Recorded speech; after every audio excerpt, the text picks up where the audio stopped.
Alors, bonsoir à tous et merci beaucoup d'être avec nous à cette deuxième soirée sur le deuil de façon virtuelle. Alors, je me répète un peu pour ceux qui étaient présents la dernière fois, mais avec tout ce qui nous est tombé sur la tête à tous, Joanne de Montigny et moi, on s'est rapidement dit il faut trouver un moyen de garder contact avec nos gens, avec les gens qui en ont besoin, avec les gens qui vivent des deuils. Et qui plus est, dans cette période tellement difficile où tout est un peu bousculé et basculé.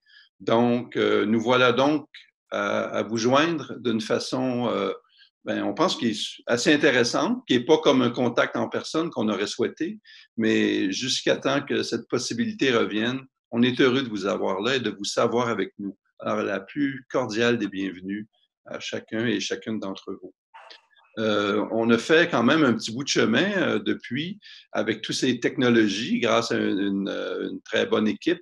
Et je remercie en passant Web TV Coop là, qui nous donne un fier coup de main pour pouvoir vous joindre comme ça, un peu comme si on était chez vous et que vous étiez avec nous.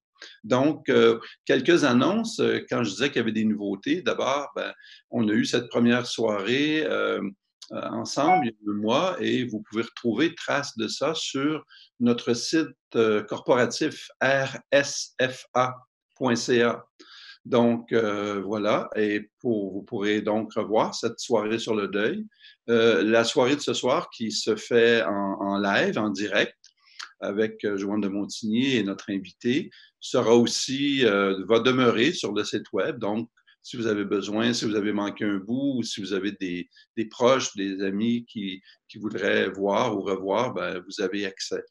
On a aussi une nouveauté depuis la dernière fois. Joanne de Montigny a accepté de nous fabriquer, de nous présenter des capsules web, des capsules virtuelles qui traite du deuil, surtout en cette période de pandémie. Et vous pourrez trouver déjà une première capsule qui a été déposée il y a quelques temps, une semaine environ, et qui s'appelle Le deuil suspendu. Elle est déjà en ligne, toujours sur le rsfa.ca, où vous avez d'ailleurs trouvé le chemin pour vous joindre à nous ce soir.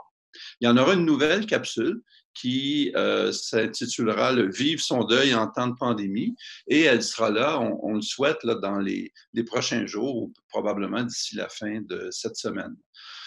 Donc, tout ça est dans le but, bien sûr, de vous accompagner dans votre deuil, de vous donner des éléments, des pistes de réflexion et de souhaiter de pouvoir faire notre petite contribution pour que bien ça se passe un peu mieux pour vous. Et voilà, donc, et on continuera ces capsules-là une fois aux semaines ou aux 2 semaines, selon le rythme, mais ils seront toujours déposés et sur le site web. C'est vraiment là, je dirais, l'organe de référence entre nous, là, à compter de maintenant, et ce, jusqu'à nouvel ordre, jusqu'au plaisir de pouvoir discuter avec vous, mais de façon très, très directe. Donc, je vous annonce une dernière annonce avant de vous présenter Joanne de Montigny, c'est de vous dire que les années dernières, depuis, c'était la 4e année, on avait un programme l'été. On prend une pause au niveau des soirées sur le deuil. On prépare les autres soirées d'automne et le colloque d'automne, mais on agit d'une autre façon avec vous en organisant des concerts. On vous invitait chaque dimanche à 14 heures dans notre jardin au repos Saint-François d'Assise, sous notre chapiteau, et il y avait des artistes qui venaient à faire de la musique, de la poésie et d'autres formes d'expression artistique. Pour nous, c'était important et on sait que pour vous, ça l'était. Vous étiez nombreux à venir. On voulait faire. Cet événement était un signe de vie, en fait, de dire qu'un cimetière, c'est aussi, mais d'abord et avant tout, un signe de vie et un endroit de vie, même si on est là pour accueillir aussi les défunts, bien sûr, mais c'est les vivants qui nous visitent. Malheureusement, cette année, vous le savez, on ne pourra pas tenir ces événements-là qui se déroulaient chaque dimanche de l'été. Cependant, on a trouvé une autre façon et c'est déjà en place depuis dimanche dernier. On a commencé plus tôt et non pas en juillet. Vous avez accès virtuellement sur notre site web à un premier concert de quinzaine de minutes qui vous est présenté et on va filer comme ça jusqu'à la fin août. Il y en aura un pour la fête des mères dimanche, toujours à 2 heures, le concert est déposé sur le web, vous est disponible, et par la suite, il va y demeurer. Et jusqu'à la fin juin, ce sera une fois ou 2 semaines, comme ça. Vous pouvez avoir accès aussi à toute la programmation en allant sur notre site web. Et juillet et août, on y sera chaque dimanche, toujours à 14 heures. Le rendez-vous est comme ça conservé, gardé et perpétué. Alors, vous m'avez assez entendu pour ce soir. Vous n'êtes pas là pour moi. Vous êtes là, bien sûr, pour Joanne de Montigny et notre invité, que Joanne vous présentera. Quelques mots sur Joanne de Montigny, qui, bon, même si elle n'a pas vraiment besoin de présentation, mais vous vous souvenez qu'elle collabore avec Le Repos comme consultante depuis 5 ans maintenant, donc depuis la fin 2015. Joanne est une psychologue clinicienne. Elle est auteure, elle est conférencière et beaucoup d'autres choses. Elle gravite autour du deuil depuis de nombreuses années et on est très, très content et on la remercie et on va la remercier encore de tout ce qu'elle fait pour aider Le Repos à s'occuper s'occuper de nos endeuillés, de vous aider. Enfin, on espère vous donner quelques pistes pour vous, en espérant vous amener un peu de baume sur ce que vous vivez, qui n'est pas facile et euh, surtout en cette période un peu ennuagée, pour le dire comme ça. Donc, voilà, je cède la parole à Joanne. Je vous souhaite une excellente soirée et merci beaucoup d'être parmi nous. Alors bonjour et bonsoir hein, tout le monde. Je dis bonjour parce que je vois de la lumière de ma fenêtre. Ça fait du bien, au moins les jours rallongent. Ça me fait très, très plaisir d'accueillir notre prochaine invité que je vais vous présenter d'ailleurs et surtout aussi de me joindre à Alain Chartier pour vous souhaiter la bienvenue sur cet écran où est-ce que nous allons d'abord présenter euh, ce médecin extraordinaire avec qui j'ai eu des échanges par le passé sur des sujets qui nous tenaient tellement à cœur. Je me souviens, docteur Vinet, je vous dis ça, mais les autres aussi, vous entendez, on a eu des rencontres de midi lorsque je travaillais à l'hôpital général de Montréal et vous veniez vous asseoir avec moi, on dînait et on échangeait sur vraiment tout ce qui se passe en soins palliatifs et comment apporter les meilleurs soins possibles. J'oublierai jamais votre présence sur notre unité pendant les mois où vous étiez là pour nous observer, apprendre, et nous aussi, nous avons beaucoup appris de vous. Alors, je vais sans plus tarder, pour le bénéfice des personnes qui nous écoutent ce soir, vous présenter Dr Patrick Vinet. Toutefois, j'aimerais vous inviter à aller sur son CV que vous retrouverez certainement en tapant son nom facilement parce qu'il a un parcours très, très riche. Et c'est dommage que je n'ai pas assez de temps pour dire le parcours de cet homme. Mais je dirais d'abord, pour vous informer de cela, il a été doyen à la faculté de médecine à l'Université de Montréal pendant quelques années. Et aujourd'hui, retraité, il continue de nous donner des communications importantes sous toutes ses formes, des communications écrites, verbales. C'est un homme qui a travaillé beaucoup, qui a eu une spécialité dans le domaine de la néphrologie et bien sûr, il a complété tout ça avec des études en soins palliatifs. Alors, non seulement il est un conférencier recherché, mais je vous dirais qu'il est un mentor pour plusieurs des soignants qui gravitent autour des soins palliatifs, mentor à cause de son écoute, mentor à cause de ses réflexions profondes, mentor parce qu'il sait apporter de la chaleur humaine tout en étant d'une compétence hors du commun.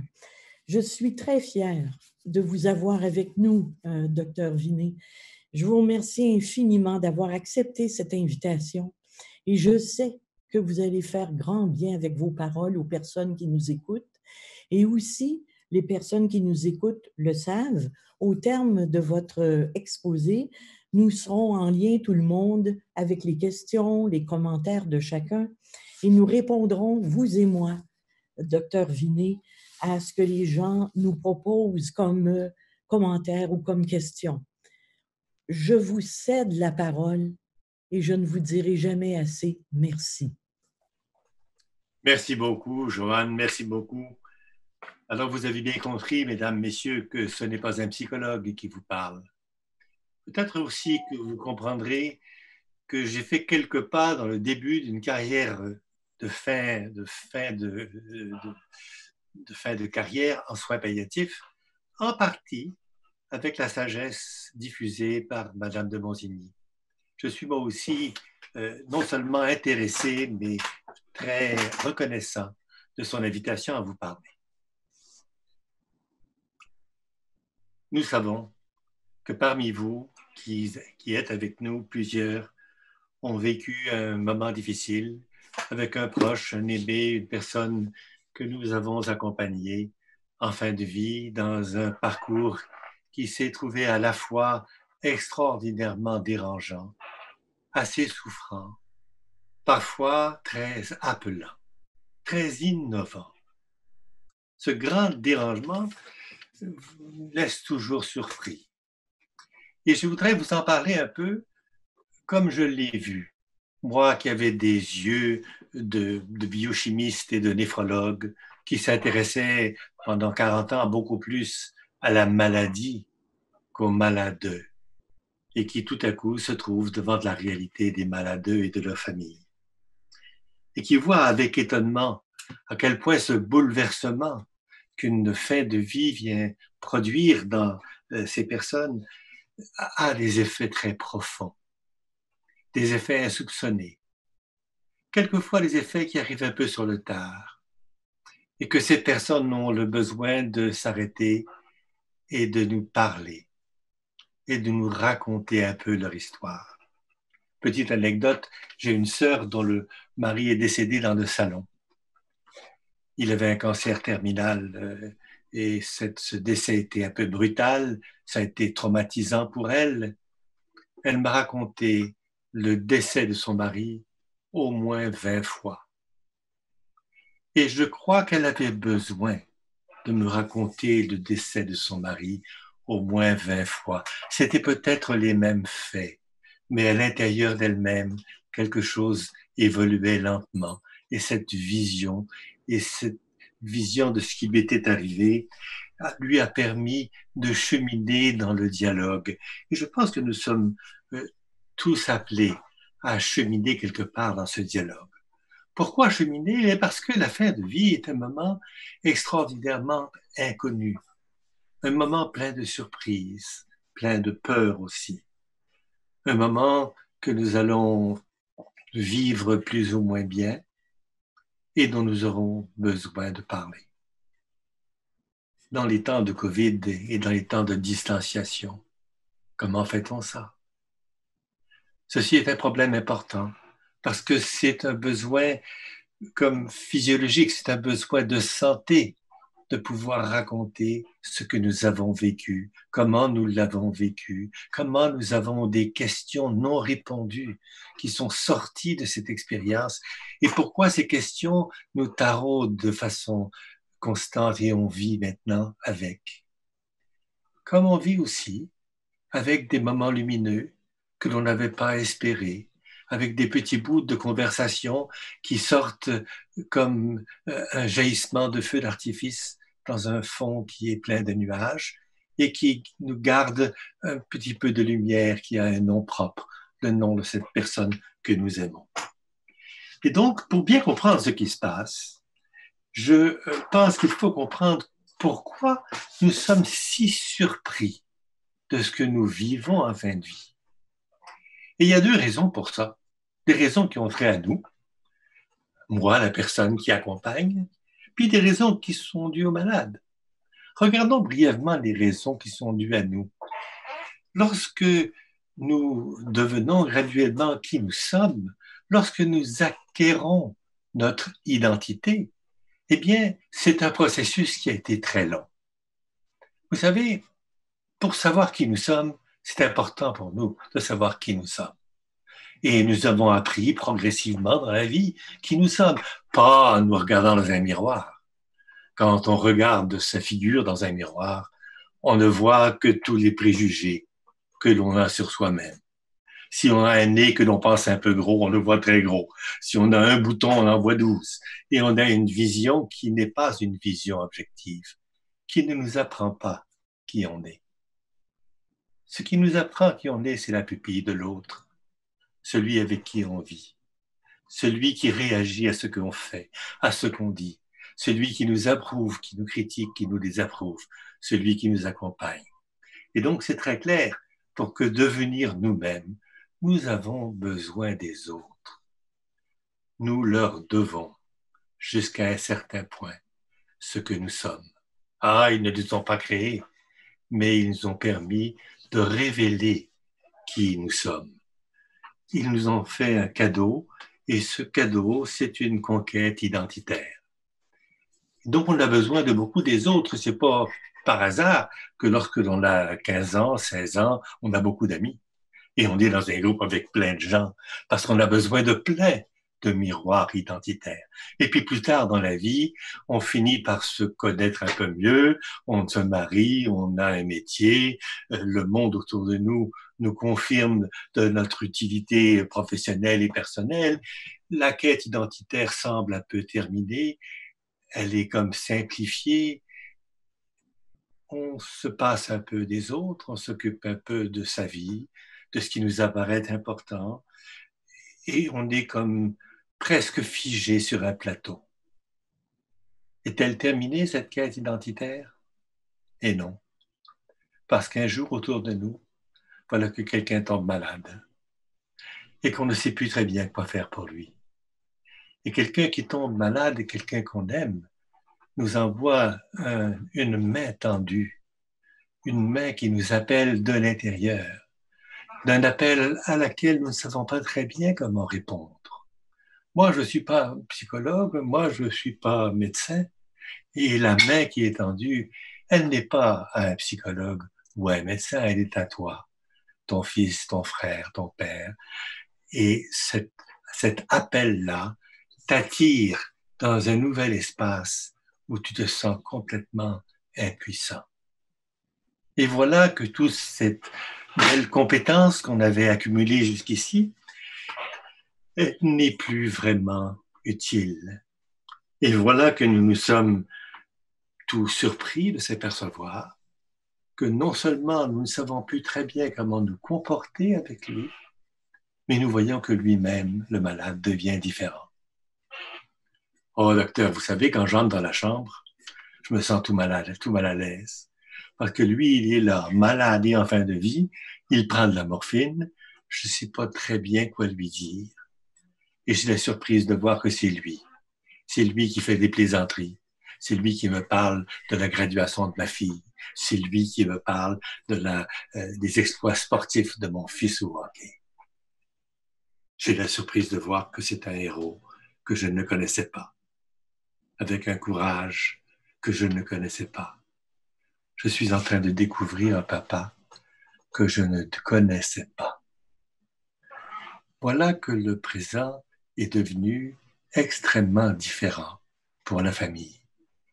Non seulement différent parce que la personne devant nous se manifeste dans des dimensions que nous ne lui connaissions pas, mais aussi parce que les moyens de communication avec elle ne sont plus les moyens ordinaires et que quelque part on a même un peu une perte de confiance dans notre capacité d'être avec lui. Et on est en train, à sa demande, conduit par lui, d'entrer dans une bulle d'impuissance. Et dans cette bulle d'impuissance, il y a un petit chemin pour lui et pour moi. Et ce petit chemin est extrêmement important. Et je vais maintenant le suivre, ce petit chemin, avec lui, avec elle, jusqu'à ce que ce soit sa fin. Et je vais réfléchir et méditer à toutes les étapes de ce petit chemin avec elle pour plusieurs années encore. Et je pense que c'est un peu ça qu'on appelle faire son deuil. Revoir qui il était, revoir qui je suis, qui j'étais, et surtout, revoir cette espèce de chimie mystérieuse entre nous, qui n'est pas dans les mots, et qui pourtant est d'une présence indicible. La fin de vie peut être aussi un moment très précieux, parce qu'elle me fait faire à moi aussi tout un chemin, et dans lequel des espaces qui n'étaient pas visités avant le sont maintenant. Le malade lui-même, il a considérablement changé. Lorsqu'il était bien, eh bien, tout d'un coup, il a la surprise de voir qu'il y a une maladie, il va voir son docteur et on lui dit, ben, monsieur, vous avez une masse au poumon qui est importante. Et voilà que cette maladie le traîne à l'hôpital. Et il va voir des médecins, les meilleurs médecins possibles, pour faire tout ce qu'il faut pour redevenir comme avant.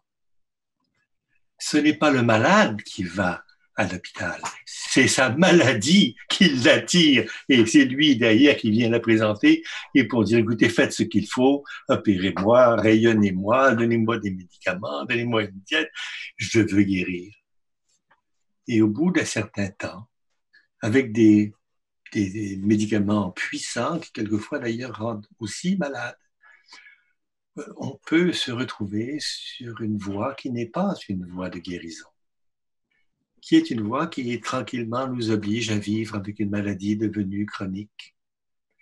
Et voilà que le malade qui rentre dans ce chemin-là est lui, à son tour, obligé de changer. Il ne veut plus redevenir comme avant. Il veut maintenant être présent. Et dans son présent, il relie plein de choses qu'il n'avait pas vues avant. Les priorités de sa vie sont en train de changer. Quelles priorités? Vous savez, si je regarde les priorités de ma vie à moi, eh bien, je peux toutes les mettre dans un grand ami. Et dans ce grand ami, j'ai des petites priorités, des moyennes priorités, puis des grosses priorités. C'est curieux, mais il y en a surtout des petites. Et c'est curieux, je m'occupe beaucoup des petites. Ah, c'est le printemps, il faut que je mette mes pneus d'été. Ah, il faut que j'enlève les vitres de double. Ah, il faut que je sème les tulipes à l'endroit où elles manquent. Toutes petites priorités qui ne sont pas très importantes, mais qui prennent beaucoup de place. Et voilà que la maladie arrive et le tamis est violemment secoué. Et toutes les petites priorités passent à travers les mailles. Il ne reste que de lourdes priorités, des grosses priorités. Des priorités qui ont tout un nom propre. Des priorités qui sont prioritaires depuis longtemps, mais dont je ne me suis pas beaucoup occupé parce que les petites priorités m'occupaient tant. C'est mon frère à qui je n'ai pas parlé depuis 4 ans, parce qu'on s'est disputé autour d'un testament. Ou c'est mon ex avec qui on s'est séparé il y a quelques années, et ça a été difficile. Et je voudrais tant lui dire des choses que je n'ai pas réussi à lui dire à ce moment-là. Maintenant, je sais que je suis malade, alors je voudrais le revoir, je voudrais du temps, je voudrais échanger avec elle. Vous comprenez, quelque part, je voudrais lui montrer une identité, une réalité de moi-même qui est beaucoup plus complexe, qui est beaucoup plus profonde que je crois que ce qu'elle a vu. Et donc, j'ai besoin de nouveau de la pupille de l'autre. Je suis en train de réaliser que mes choix n'ont peut-être pas été tous les meilleurs choix, que mes priorités n'ont peut-être pas été les meilleures priorités, peut-être même que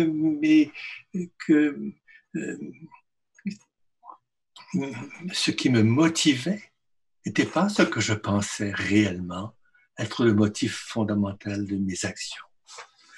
Je me retrouve quelquefois même avec un peu de culpabilité de ci ou de ça, j'aurais dû.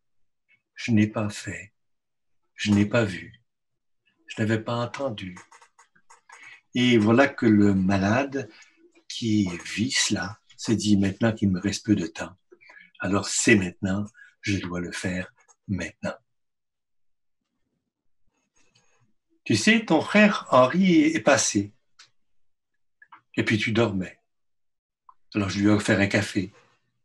Et puis au bout d'une demi-heure, comme tu ne te réveillais pas, il m'a dit, écoute, je reviendrai la semaine prochaine. Là, je ne peux plus maintenant. Et il a quitté. Et je voulais tellement voir Henri. Il se trouve que maintenant que ces nouvelles priorités sont sur le devant, sur la partie urgente de ce que je voudrais faire, je suis moins capable de les faire. Il faut qu'on vienne me voir quand je suis éveillé, quand je ne suis pas sous l'effet de trop de médicaments, etc., etc. Et autour de moi, chacun s'efforce de respecter cela. Dans un moment où on souhaite témoigner et montrer une identité qui devient de nouveau en pleine croissance, en plein changement, en plein approfondissement. Je ne dirais pas que c'est un changement qui nous fait autre, mais c'est un changement qui montre des racines que l'on ne voyait pas avant. C'est encore moi, mais c'est un moi qui se comprend de façon très différente. Je veux poser des gestes devenus urgents. Docteur, une semaine de plus, est-ce que c'est possible?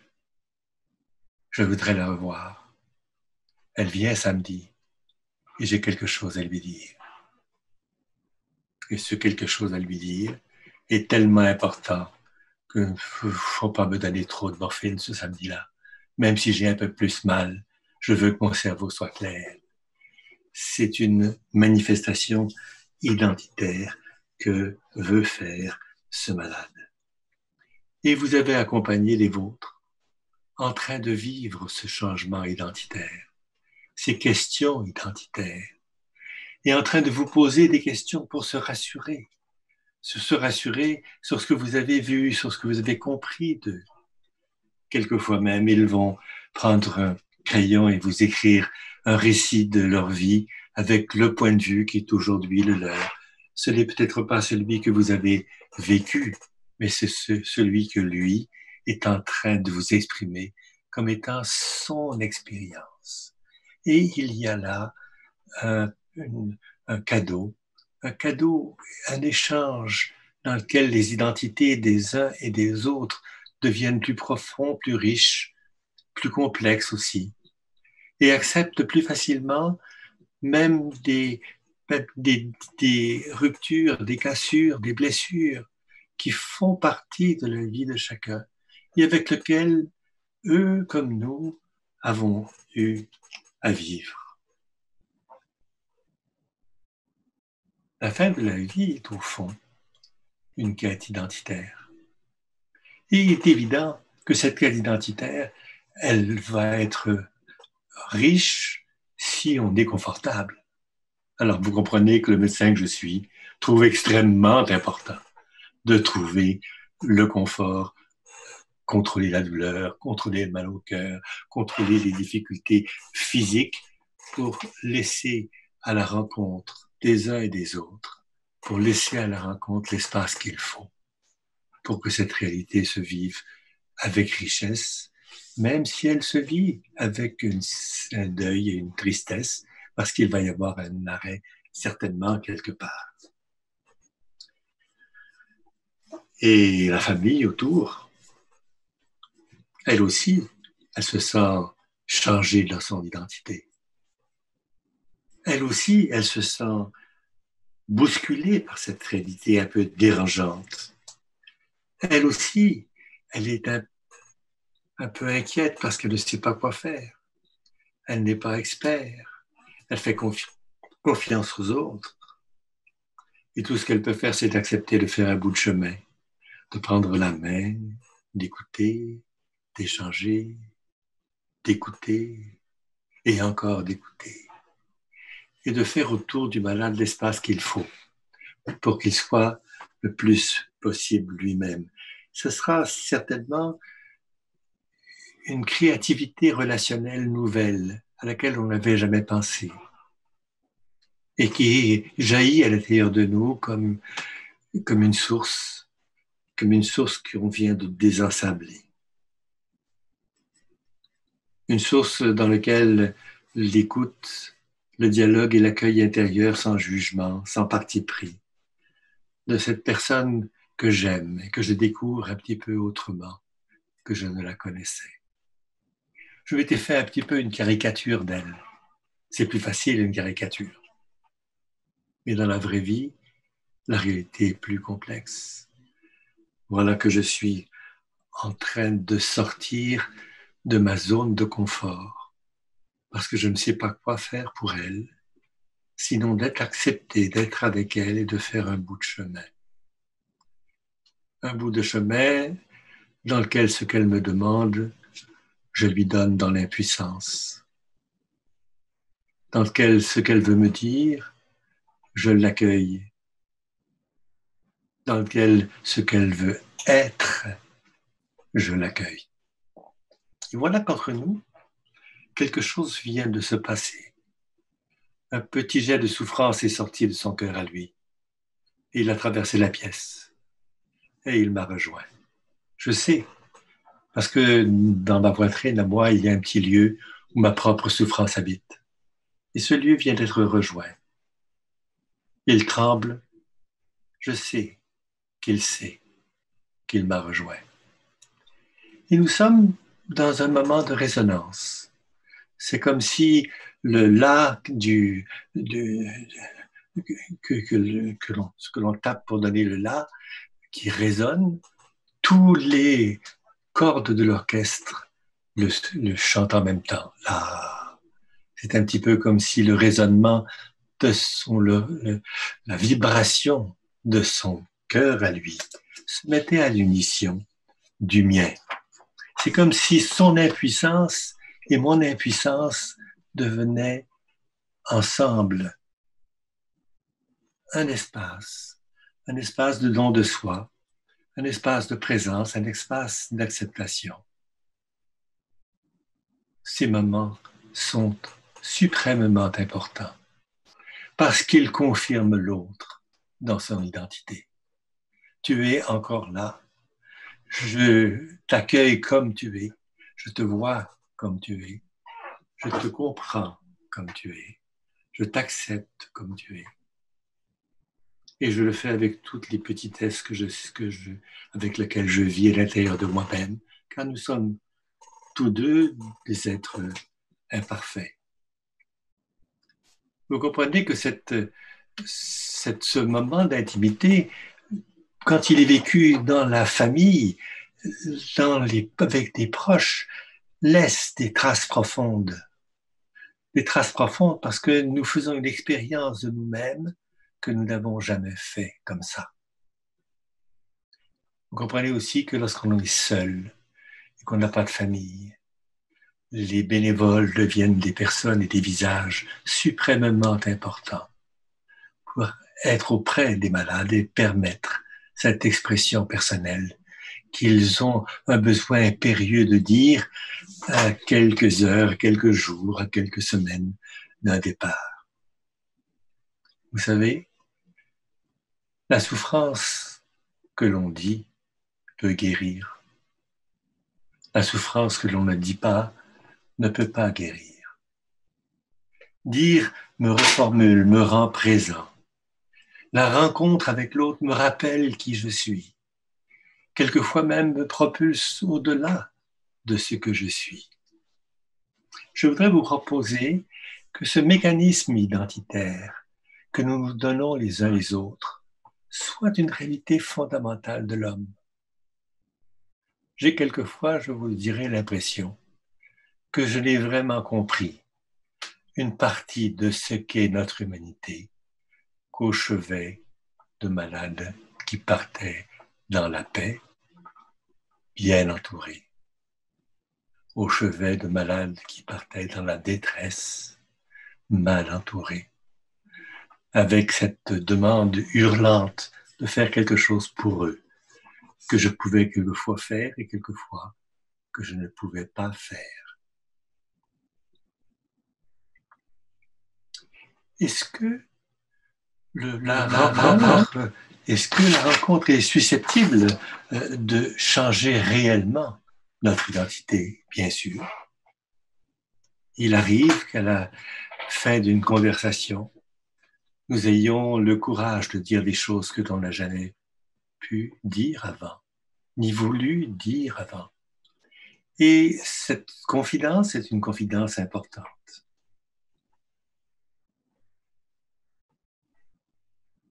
Je descends voir une malade. Je la vois parce qu'elle a de la douleur, pas parce qu'elle est mourante. Elle a un cancer du sein, mais elle a encore au moins 5-6 ans à vivre. Je suis devenu bon dans la douleur. Je m'assois près d'elle. Quand j'étais néphrologue, j'étais debout avec 3-4 résidents derrière moi. Et puis, je disais, Madame, dans 2 jours, ça y est, on voudra dans votre congé. Là, je prends ma chaise, je m'assois et j'écoute. Et voilà qu'elle me raconte sa douleur, ce qu'elle a fait, où elle va, ce qu'elle pense. Et puis, au bout d'une heure, elle est en train de me raconter sa vie. Et puis, à la fin d'une heure et demie, 2 heures, je suis obligé de lui dire, Madame, il est vendredi soir, je dois faire ma visite, soins palliatifs avant la fin de semaine, je vais devoir interrompre ici. Merci, docteur, merci de cette belle conversation. Vous avez compris que c'était un monologue. Mais cet monologue avait été éminemment précieux pour elle. Je lui ai promis de la revoir. Le lundi, je vais la revoir. Je ne peux pas rentrer dans la chambre. Il y a 2 infirmiers, il y a une civière. On l'amène à la salle d'opération pour une procédure que l'on pense appropriée de lui faire. Alors, je fais un petit bonjour de la main et je repars. Le jeudi qui suit, je vais la voir. Elle est au fauteuil, elle va mieux. Elle me voit entrer et elle me fait un grand sourire en me disant « Ah, avant tout, docteur, il faut que je vous remercie pour votre dernière visite. » Eh, madame, ma dernière visite, je vous ai fait un petit bye-bye de loin. On ne s'est pas parlé, c'est vrai. C'est vrai, mais j'étais éclaté en 1000 morceaux, désespéré, incertaine et de vouloir aller et de vouloir revenir de cette salle d'opération. J'étais complètement démoli. Et quand je vous ai vu, je me suis retrouvé dans la bulle que nous avons partagée le vendredi précédent. Je suis reparti confiante et sereine. Je vous remercie. Croyez-vous que je savais que ce moment de partage, d'écoute et d'attention aurait eu un tel effet? Bien sûr que non, et heureusement, car si nous le savions, nous aurions probablement tendance à manipuler ces moments sacrés qui sont en fait des moments de présence. Et dans ces 3 dernières minutes, je voudrais vous partager quelque chose d'important. Voilà qu'à la fin de la vie, les gens que nous aimons deviennent comateux. Ils s'arrêtent d'être capables de nous répondre. Mais ils sont là et ils nous entendent. Et si vous dites des choses inappropriées, ils le vivent. Et j'aimerais, si j'avais 10 minutes, vous montrer quelques exemples de cela. Il y en a un qui m'a beaucoup influencé. C'est une petite madame qui était dans le déni de la mort de son mari, qui ne croyait pas qu'il allait mourir parce qu'elle avait trop besoin de lui et qui devient dans le coma. Tous les après-midi, elle est avec lui pendant 1 jour, 2 jours, 5 jours, 7 jours, 10 jours. C'est rare qu'on ait le coma pendant 10 jours. Et la 10e journée, faisant ma visite, je la vois assise près du lit de ce mari qui respire lentement, qui n'est pas souffrant, mais qui est comateux. Et je me demande tout à coup, qui tient la main de qui? Voilà que cette madame, incapable d'accepter le décès, son mari a passé quelques jours de plus en coma dans un lit pour l'aider à passer à travers cet épisode difficile. Ce n'est pas parce que les nôtres deviennent comateux qu'ils ne sont plus là.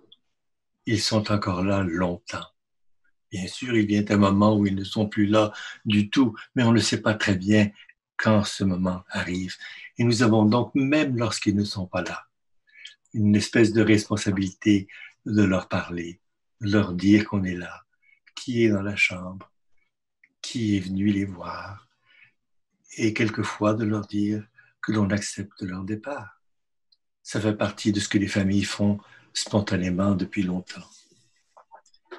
Voyez-vous, tous ces malades que nous suivons, qui sont des nôtres, qui sont de nos familles, ils nous laissent un legs, un souvenir, un souffle sur le front, rien qui se voit, mais une densité nouvelle dans nos vies, une compréhension nouvelle de la densité du mystère de chacun des autres autour de nous. Au fond, ils nous apprennent à être de meilleurs humains. J'espère avoir mis rapidement quelques mots sur certaines de vos expériences. Je crois qu'elles vont recouper un peu ce que vous avez vécu avec vos proches. Mettre des mots sur ce que l'on vit, c'est une façon d'en guérir. C'est une façon d'en apprendre. C'est une façon de se changer en ayant des yeux qui sont plus clairs et plus larges. Je vous remercie. C'est nous qui vous remercions, Dr. Vigny. Merci beaucoup pour cette tendresse professionnelle, pour toutes ces heures que vous avez passées auprès des grands malades et qu'on est capable, grâce à vos paroles, d'imaginer comment ça peut se vivre, l'impuissance en fin de vie, mais aussi les apprentissages que nous pouvons vraiment intégrer pour le reste de la vie comme personne en deuil. Maintenant, vous savez, Dr. Vigny, je vous écoutais et je me disais, si présentement, nous avons des personnes qui vivent un pré-deuil, que quelqu'un est dans une résidence actuellement, une personne qui est en train de terminer sa vie seule, qui ne peut pas, dans le contexte actuel, recevoir un proche. Comment on fait pour aimer ce que vous venez de nous dire quand on n'a pas la capacité, l'autorisation d'aller, même impuissant, les veiller, leur dire tous ces mots qui sont précieux en fin de vie et qu'on se retrouve au bas d'une fenêtre à les saluer de loin et on a peur pour eux. Ils partent vite aux soins palliatifs ou bien dans les résidences, seuls. Qu'est-ce que vous diriez, si vous aviez un mot à dire, de justement le malade qui va bientôt mourir seul? Et qu'est-ce que vous diriez d'une famille pré-endeuillée qui va faire l'expérience de ne pas avoir pu dire adieu? Est-ce que vous avez une pensée à nous révéler? On ne peut pas supprimer la blessure d'un départ non accompagné. Et le malade et sa famille vivent une blessure profonde dans un départ non accompagné, avec de l'incertitude de part et d'autre, en particulier de la part de la famille, qui voudrait que les meilleurs soins soient donnés, mais qui ne sont pas là pour le constater, en particulier par les enfants, les petits-enfants qui voudraient partager avec grand-papa, avec grand-maman. Voilà que ça devient impossible. C'est un problème réel. C'est pour ça que notre Premier ministre avait dit, ben savez-vous, en fin de vie, il serait possible qu'une personne puisse aller. Je crois que c'est mieux que rien, infiniment mieux que rien. Je crois que rien ne peut remplacer réellement un accompagnement proche.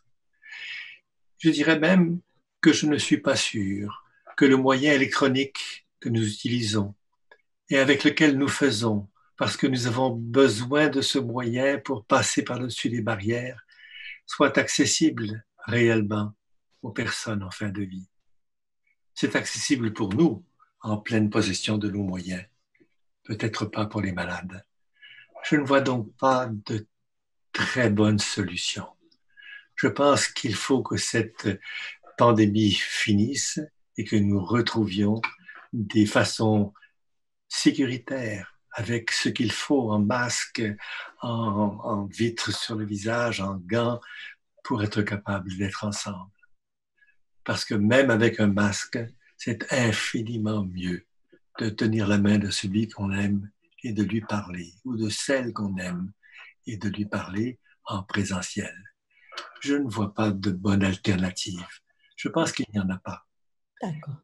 Oui, merci pour cette réponse si franche. Et maintenant, on va donner la parole. Est-ce que nous avons reçu des questions, Alain? Oui, peut-être expliquer aux gens juste avant, si vous avez des questions à poser ou faire un commentaire, si vous regardez à gauche de l'écran, vous devriez voir une boîte de chat, donc de clavardage, et en bas, vous pouvez écrire votre texte. Et nous, on va le recevoir et on va essayer, là, en autant que ce soit possible, de reposer les questions. J'en ai déjà une, puis qui s'adresse à vous deux, probablement. C'est comment faire pour aider un proche, un ami, qui vit un deuil à distance? Donc, on le sait, dans le cadre de la COVID, beaucoup de gens souvent décèdent de cette maladie donc seuls, mais aussi les gens qui vivent le deuil sont aussi seuls. Comment on peut faire pour aider les endeuillés qui viennent de perdre quelqu'un? Voulez-vous que j'essaie une réponse? Oui. Je crois ici que la narrativité, c'est-à-dire de laisser l'autre expliquer ce qu'il vit, est un chemin de santé. Si vous pouvez par le téléphone parler à quelqu'un pendant même 1 heure, c'est quand même votre voix, vos intonations, votre présence, ce qu'elle imagine de vous parce qu'elle vous connaît. Alors, vous avez la possibilité d'établir ce contact qui est fondamentalement présent pour les deux et qui est en train de guérir aussi bien celui qui parle que celui qui écoute. C'est une espèce de mystère de notre humanité que nous ayons dans le partage, que nous ayons cet espace qui est un espace fait pour les deux, dans lequel aucun des deux ne commande ou ne mène, et dans lequel l'un et l'autre acceptent d'être ensemble autour d'une souffrance partagée dans le fond. Donc, il faut utiliser les moyens avec les gens qui sont en deuil ou en train d'être en deuil, utiliser les moyens de communication, même quand il n'y a pas de présentiel. C'est quand l'autre est précomateux ou trop faible ou incapable d'utiliser ses moyens qu'il n'existe plus. Donc, je crois beaucoup au fait que nous ayons les uns pour les autres un mécanisme un médicament un peu mystérieux, qui est ce médicament d'humanité qui nous rend une capacité de sérénité. Oui, absolument. Je suis bien d'accord avec vous. Je suis bien d'accord avec votre réflexion. Et Alain, est-ce que nous avons encore des demandes, des questions? Il n'y a pas de question précise, mais je voudrais partager un commentaire qu'on a reçu. Quelqu'un fait référence au docteur Liu et qui faisait suite à ce que le docteur Vinet venait de nous dire et qui dit l'être humain n'est pas fait pour mourir seul. Et oui.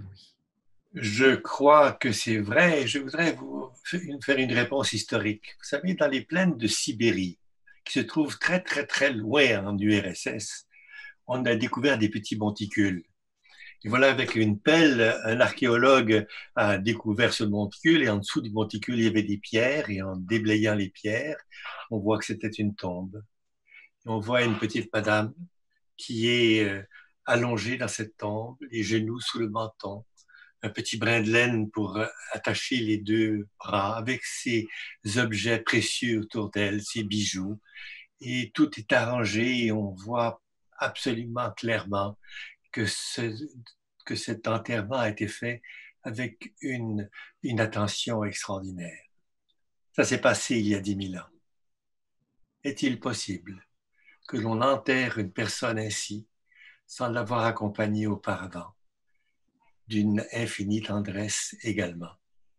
Je suis en train de vous dire que nous savons comment accompagner les nôtres dans la mort depuis plus de 10 000 ans. Nous l'avons un peu oublié depuis qu'ils meurent à l'hôpital. Il y a maintenant une espèce de rupture d'expérience Et c'est à cause de cette rupture d'expérience que de nouvelles souffrances arrivent. Peut-être qu'il eût été bon que nous gardions une plus grande attention sur le malade, même en fin de vie.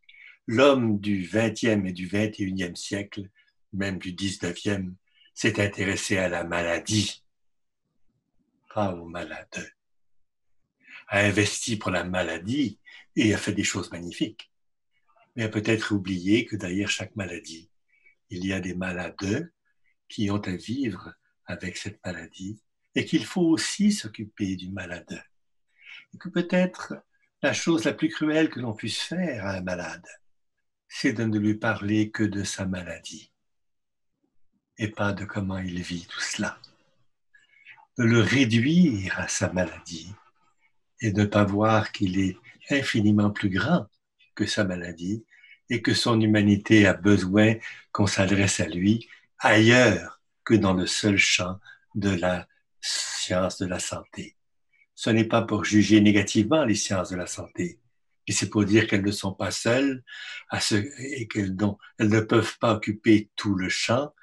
L'homme qui a la maladie est également important et il faut le réaliser.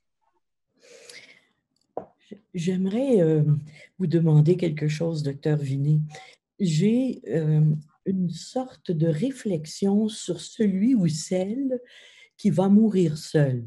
Donc, je reviens un petit peu à la situation actuelle où est-ce que beaucoup de gens présentement meurent seuls. Seriez-vous d'accord avec moi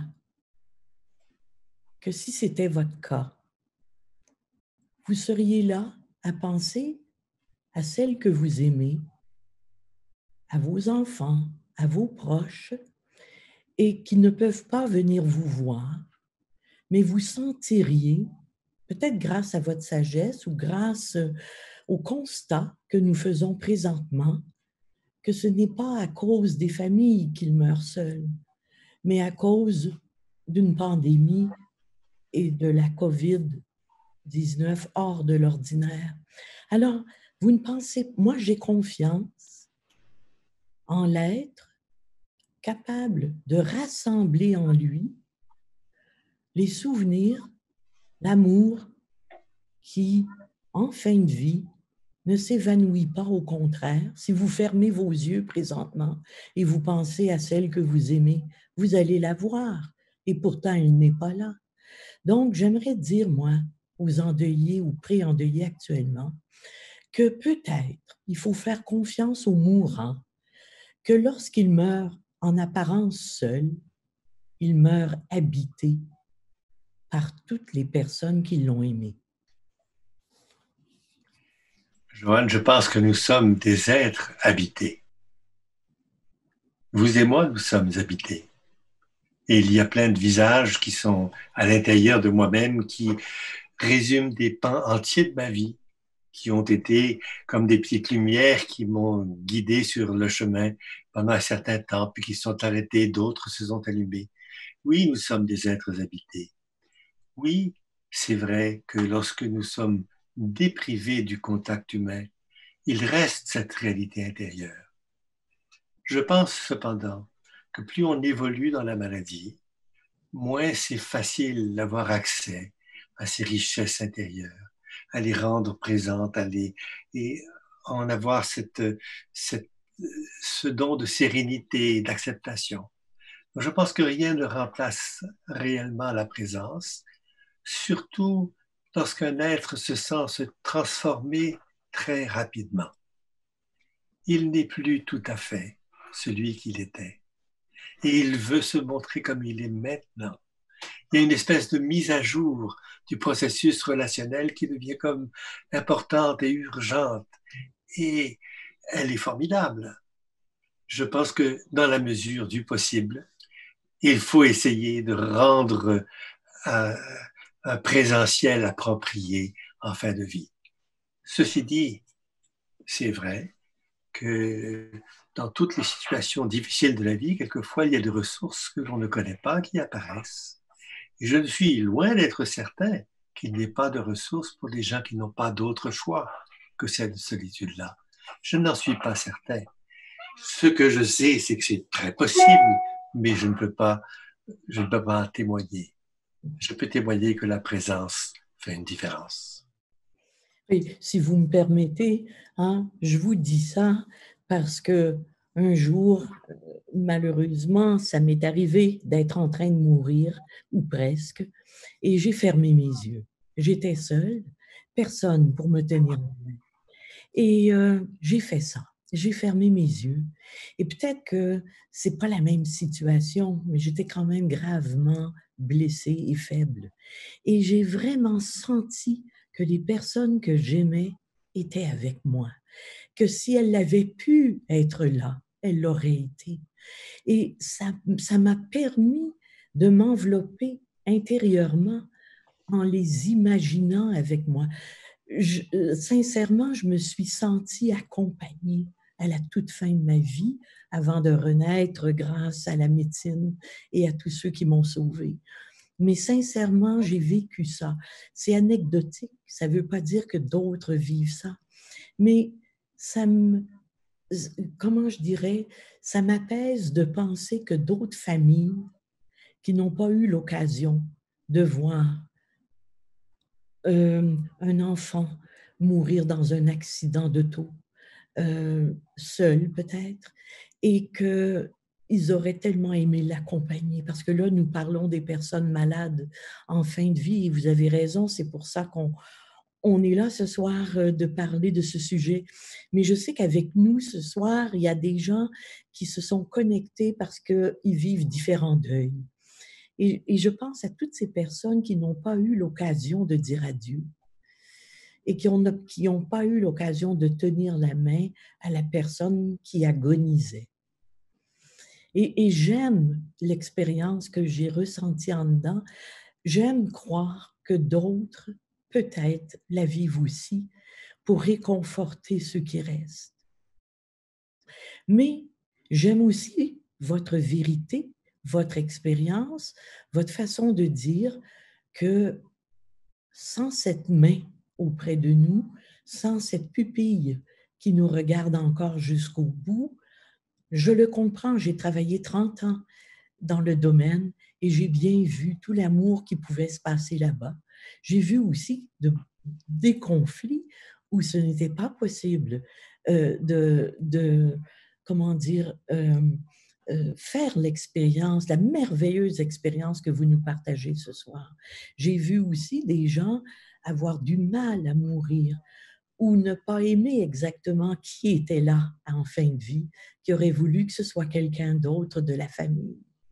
Alors, tout ça, ce sont des réalités aussi, mais on n'est pas là non plus juste pour faire un peu l'état de ceux et celles qui meurent dans des conditions pénibles parfois, mais j'aime encore avoir confiance en ce mourant, celui qui meurt, celle qui meurt, capable de ressentir tout ce qu'elle a pu nous donner sur la terre et de sentir l'amour des siens à distance.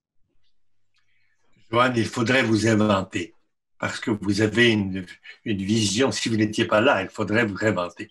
Vous avez une vision qui est très positive et qui est susceptible d'aider. Je pense que cette vision, c'est parfaitement possible.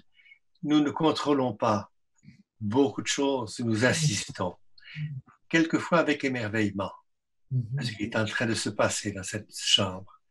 Il y a aux soins palliatifs des chambres qui sont comme des feux. Tout le monde y va, c'est plein de chaleur, les infirmières y sont, il y a une fournaise de bien-être dans cette chambre. Et dans la chambre d'à côté, c'est un frigidaire. On ne va qu'en reculant, on a l'impression que le contact humain n'est pas accueilli et où on est véritablement extrêmement démunis devant un nom qui prend toute la place. Et nous devons faire face aux deux réalités. Les deux réalités ont besoin d'une réponse différente. Et je comprends très bien qu'il y ait des situations où on ne puisse pas faire autrement que de diriger le malade vers un confort un peu artificiel, dans lequel on l'extrait d'une souffrance qui est telle qu'on n'a pas d'autre façon d'y faire face.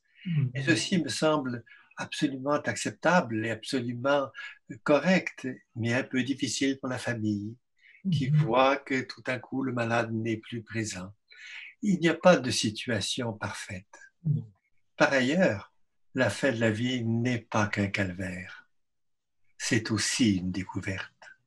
C'est aussi une découverte de nous-mêmes. C'est aussi une découverte de l'autre. Et c'est aussi des questions qui nous sont transmises. Ma maman, à moi, vivait à Victoria, en Colombie-Britannique. Lorsque je suis allé à son chevet, elle était déjà en coma. Je me suis assis à côté d'elle. J'ai pris sa main. Je lui ai parlé. Et elle s'est mise à pleurer. J'ai vu quelquefois des gens pleurer durant le coma. Elle m'entendait. Pourquoi pleure-t-elle? Est-ce que j'étais un bon fils? Est-ce que je me suis assez occupé d'elle?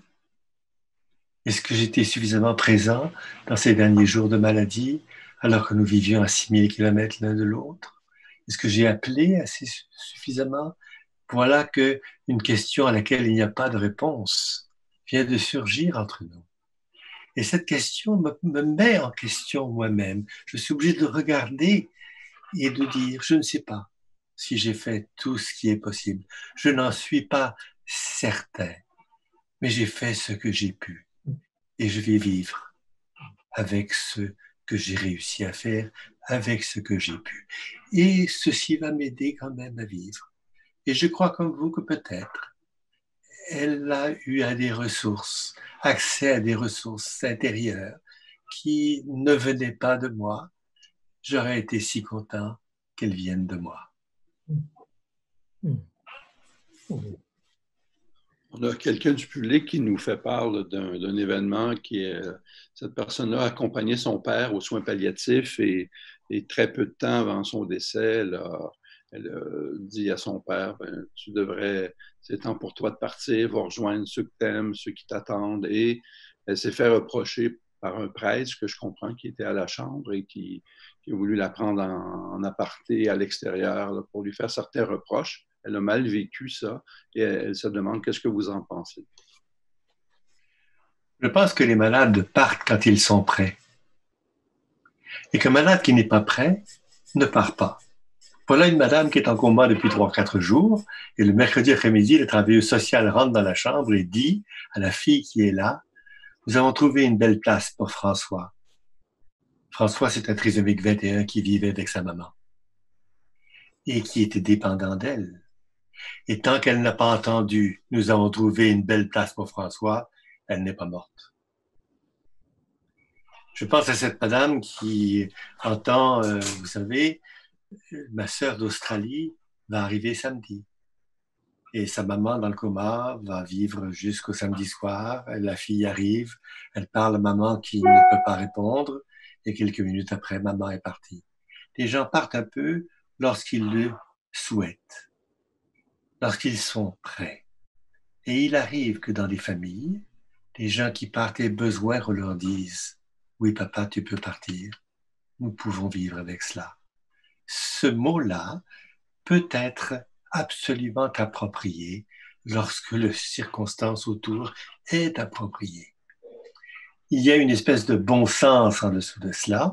Je pense que c'est un bon sens qui devrait être accessible au plus grand nombre. Donc, quant à moi, je crois qu'il est bien préférable de laisser les gens régler leur propre monde relationnel, surtout lorsqu'ils ont la maturité, la capacité de le faire. Je pense que nos concitoyens et concitoyennes sont des humains à part entière, avec une richesse relationnelle qui est beaucoup plus grande que ce que nous pensons voir dans le petit schéma de leur vie. Il nous faut ouvrir les yeux largement et ne rien imposer. Nous sommes là pour accompagner, pas pour imposer.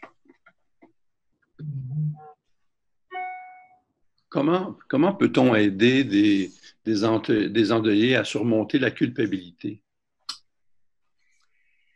Il y a deux culpabilités.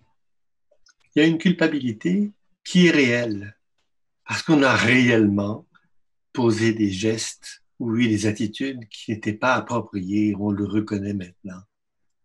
Puis il y a une espèce de culpabilité vague qui est un rebond de l'impuissance. Parce que je ne sais pas quoi faire, je me sens coupable. Parce que je n'ai pas réussi à garder maman à la maison jusqu'à la fin, parce que j'étais trop épuisé, je me sens coupable. Et pourtant, maman ne pouvait plus rester là. Le milieu n'était plus approprié pour elle. L'attention n'était plus de la nature de celle dont on avait besoin. Donc il faut comprendre qu'il y a comme deux culpabilités.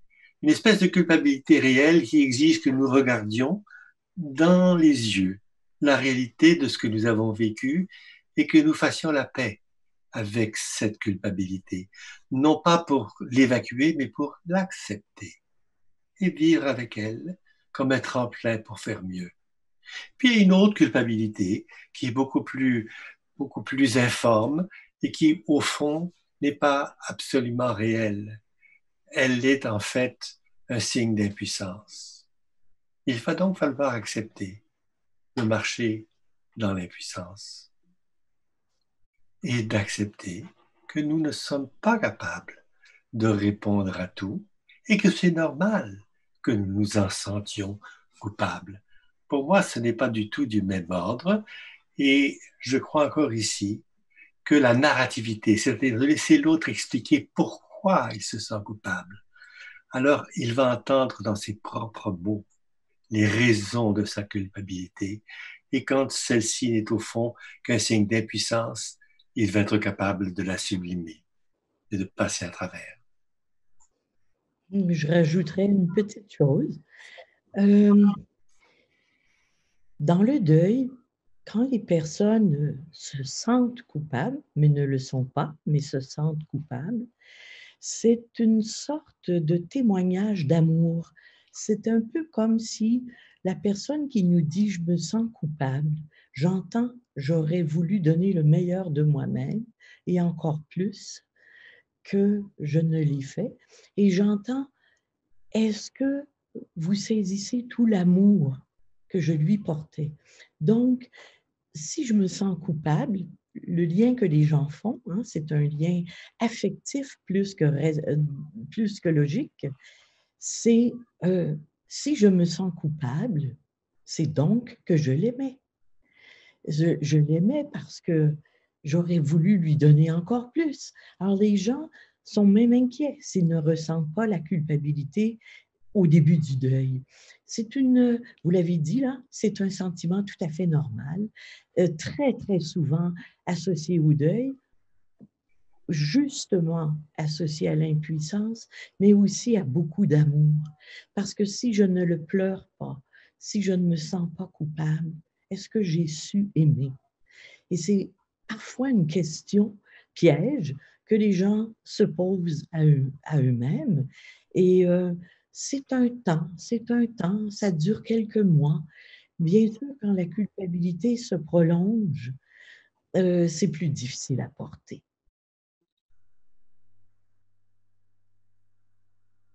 Merci. Alain, ça va? Oui, ça va. Je vous laisse continuer. Oui.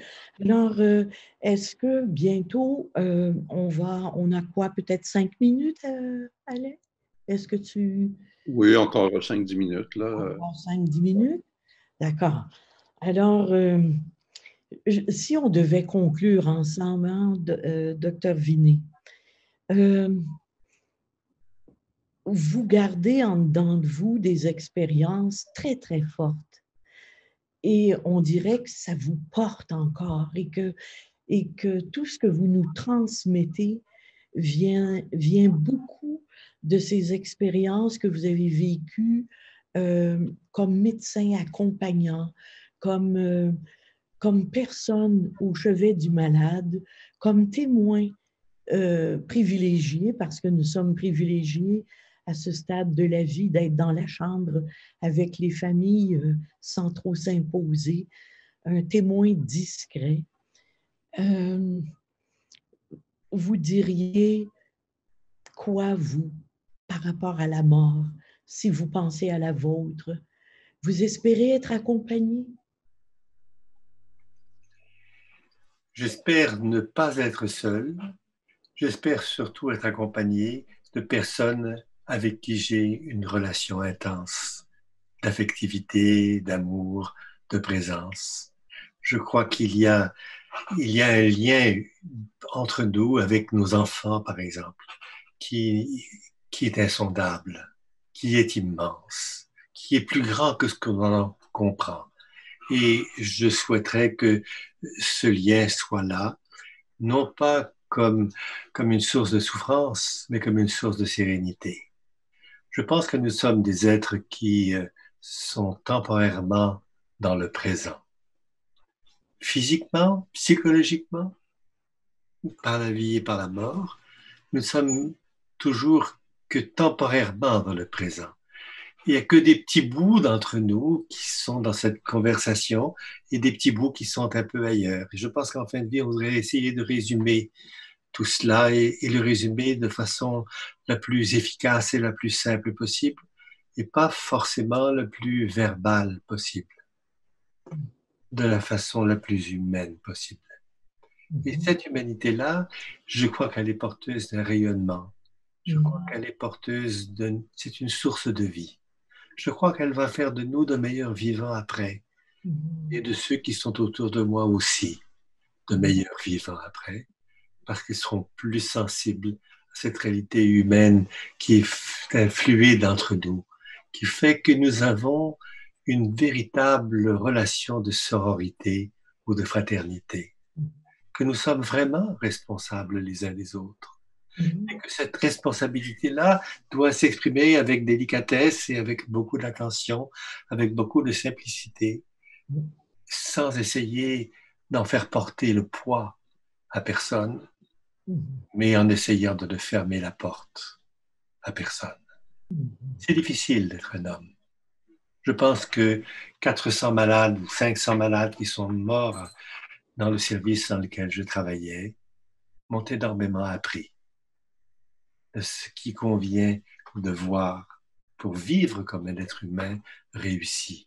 Un être humain qui accepte cette complexité qui est en nous et qui, fondamentalement, nous représente bien. Oui. Parler de départ et d'accompagnement, on a un commentaire pour faire suite à la culpabilité dont on parlait il y a quelques minutes et quelqu'un nous dit enfin, pour les endeuillés qui vivent des deuils avec les CHSLD où on n'a pas accès et que nos proches aimés disparaissent sans qu'on ait pu les voir, ce que la personne nous dit, c'est qu'en fait, tout l'amour qu'on ressent pour cette personne-là devrait porter le mourant, la personne qui va décéder, par cet amour, même s'il n'est pas un amour présent et un amour à côté, mais c'est que cet amour-là est là et ça devrait aider donc la personne qui va décéder à partir plus doucement, même et sans présence physique des proches. Oui, en fait, je suis contente de cette réponse qu'on a d'une personne qui nous écoute parce que une partie de moi, pas juste reliée à une expérience personnelle, mais à tout ce que j'ai pu observer pendant 30 ans, parce que plusieurs, parfois, n'ont pas pu être présents auprès du mourant pour toutes sortes de raisons, bien avant la COVID aussi. Et je crois que c'est vrai que lorsque on a tellement de pensées puissantes d'amour et qu'on a pu se dire ces choses-là aussi bien avant la toute fin, qu'on peut partir équipé de cet amour et que, faute de présence dans le contexte actuel, et je sais qu'il y a beaucoup de gens présentement qui pleurent le fait de ne pas pouvoir être auprès d'un papa ou d'une maman ou d'un frère aîné ou une sœur aînée qui meurt seul dans des conditions et des circonstances épouvantables présentement. Et moi, je fais confiance à la fois au mourant et à la personne qui ne peut pas y aller par cette force de lien qui est quand même là. Il y a un lien qui est indestructible. Et ce lien-là, on l'a bâti avant la mort. Et quand on est en train de mourir, ils se mettent à exister très, très fort. On a quelqu'un qui fait suite à une discussion qu'on a eue un petit peu plus tôt et qui nous raconte que un proche est décédé, puis elle lui a dit de partir, mais elle ne voulait pas qu'il parte, elle voulait qu'il reste. Alors, elle est un peu chamboulée de ça. Qu'est-ce qu'on peut lui dire? Ah oui. On veut toujours que les gens qu'on aime restent. On ne veut pas qu'ils partent. Mais quelquefois, on est devant une situation dans laquelle on voit très clairement que c'est impossible qu'ils restent. La biologie n'est plus là. Ce qu'il faut pour vivre est en train de disparaître. Et je vous rappelle que la mort est inscrite à l'intérieur de nos gènes. C'est un processus naturel, tellement naturel que la nature fait en sorte que nous n'ayons pas une agonie éternelle.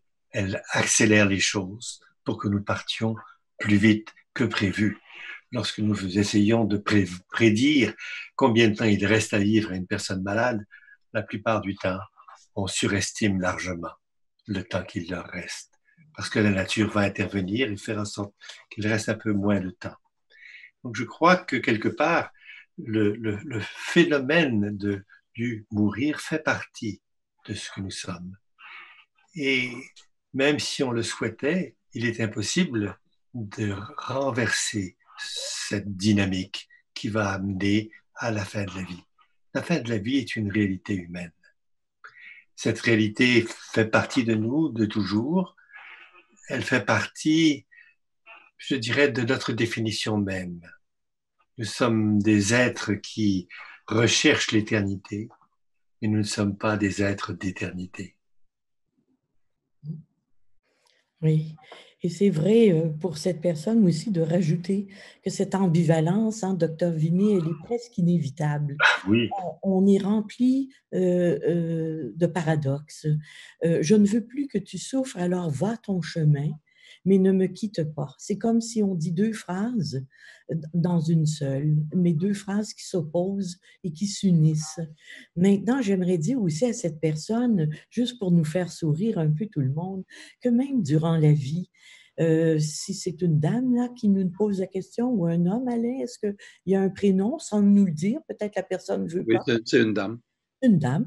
Alors, je dirais à cette dame que durant la vie, si jamais elle a un amoureux, une amoureuse, quelqu'un qu'elle adore, elle doit lui dire probablement durant la vie, tu me promets que tu ne vas pas mourir. Hein?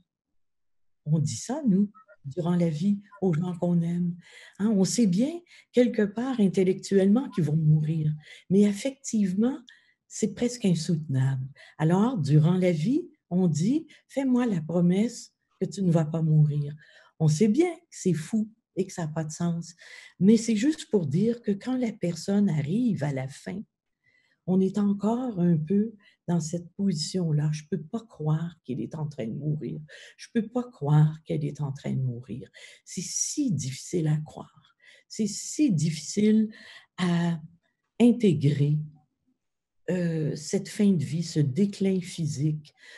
C'est vraiment tout un processus et c'est pour ça qu'on l'appelle le processus du deuil.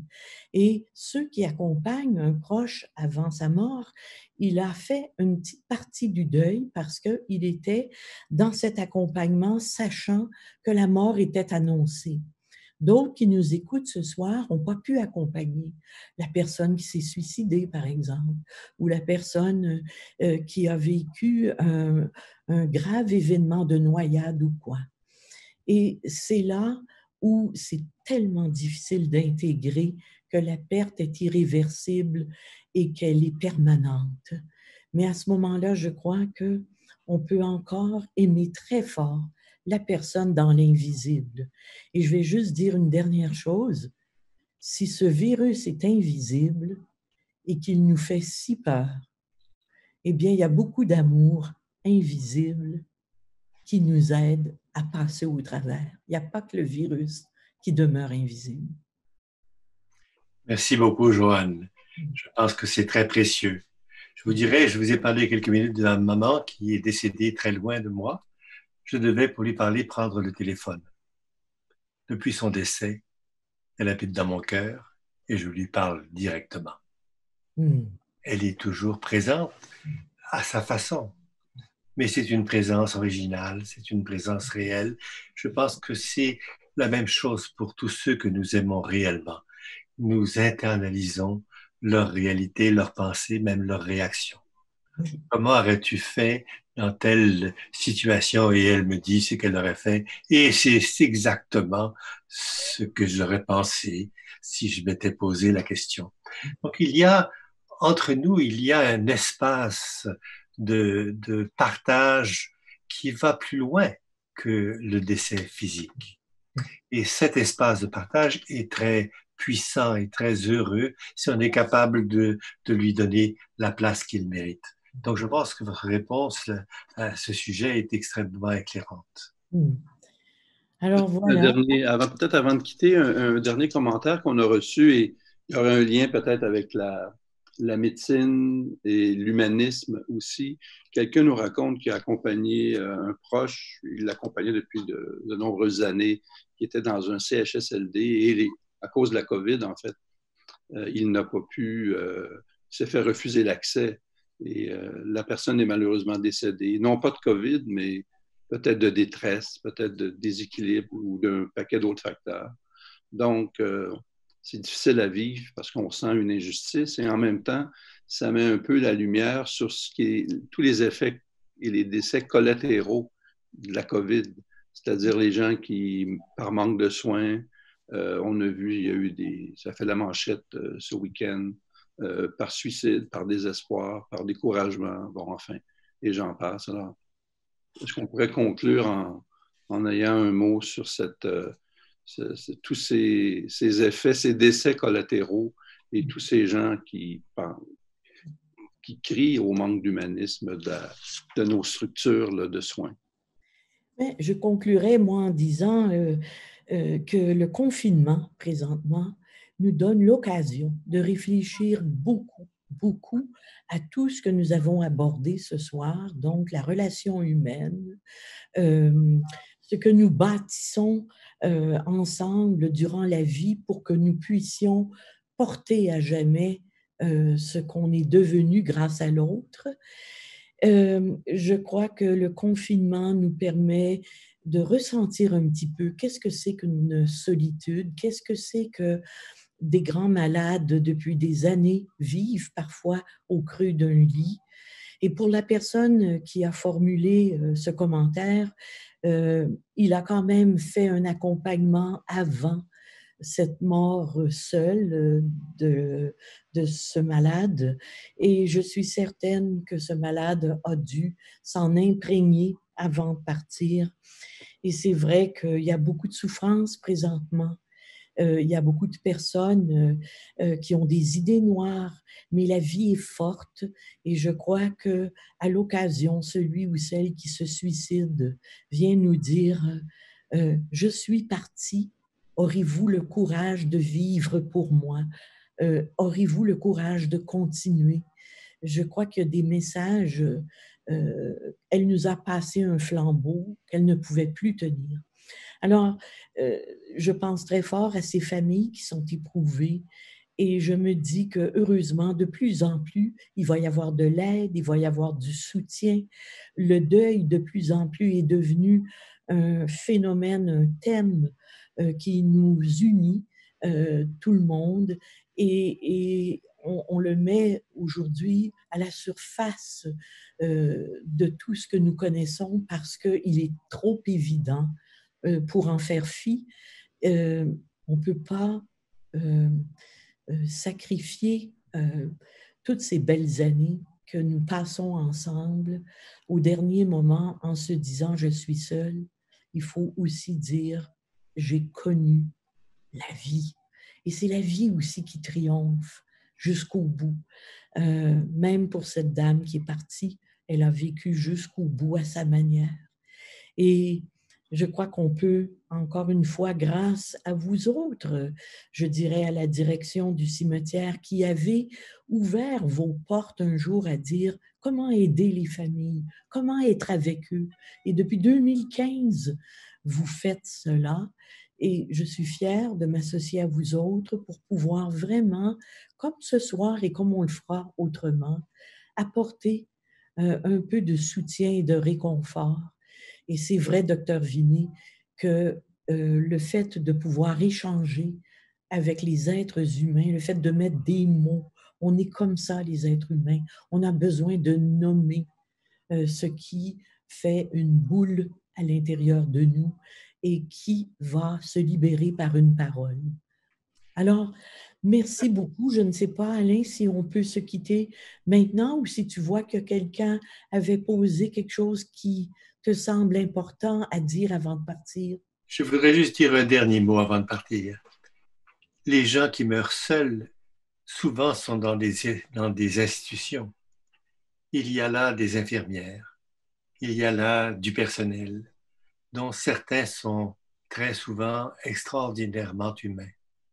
Je pense qu'il faut aussi, dans la détresse que crée la rupture de l'isolement, il faut aussi reconnaître le travail remarquable de beaucoup de ces gens-là. Ce sont des êtres humains à part entière et ils sont présents près de cette personne qui n'est pas de leur famille et qui est pourtant de la même famille humaine qu'eux, et ils le font, et j'en étais très souvent témoin, avec une générosité et une compétence qui est formidable. Donc, la solitude est peut-être quelquefois aussi, pas aussi absolue que l'on ne pense. Ce n'est pas celle que l'on voit, mais ça ne veut pas dire qu'elle n'était pas là. Oui. Alors, avant de quitter, Joanne, juste pour aviser nos internautes, nos invités qui sont avec nous, d'abord, ce qu'on a entendu ce soir, tout comme la dernière soirée sur le deuil du mois d'avril et les capsules de Joanne, tout ça se retrouve en permanence sur le site web rsfa.ca. Ce que vous avez pu entendre ce soir sera là d'ici quelques jours, au début de semaine prochaine au maximum. Et à ce moment-là, vous pourrez réécouter ou réentendre ou même revoir là, certains éléments. Et ben, il me reste à vous remercier, Dr Vinet. Merci beaucoup, Joanne. Et peut-être en terminant de se dire à très bientôt le 1er juin. Et on aura qui avec toi pour... Alors, nous aurons... voyons, j'ai un blanc. Madame Chartrand, c'est ça? Oui, elle va venir nous parler, attendez bien pour le titre, à qui parler quand tout le monde est confiné?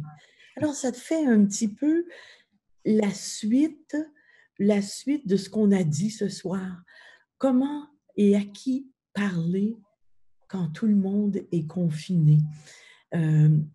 Je crois que ça va faire beaucoup de bien, encore une fois, d'entendre les gens nous revenir et nous raconter ce qu'ils vivent dans ce confinement et dans l'éloignement de leurs proches. Alors, Alain, est-ce que tu vois le détail? Est-ce que c'est bien ça? Tu vois devant toi? Oui, alors c'est bien le 1er juin et on sera là à vous attendre et avec un plaisir de vous retrouver. Non pas vous voir, mais à tout le moins de vous lire. Et donc, le 1er juin à 19h, on se retrouve tous ensemble. Vous allez voir, j'ai une belle invitée. Alors, c'est Sophie Chartrand qui sera avec nous et en entretien avec Joanne. Oui. Alors, merci beaucoup à vous deux encore. Alors, au revoir tout le monde. Merci. Au revoir. Merci beaucoup. Bonne fin de soirée à tous. Merci. Oui, au revoir.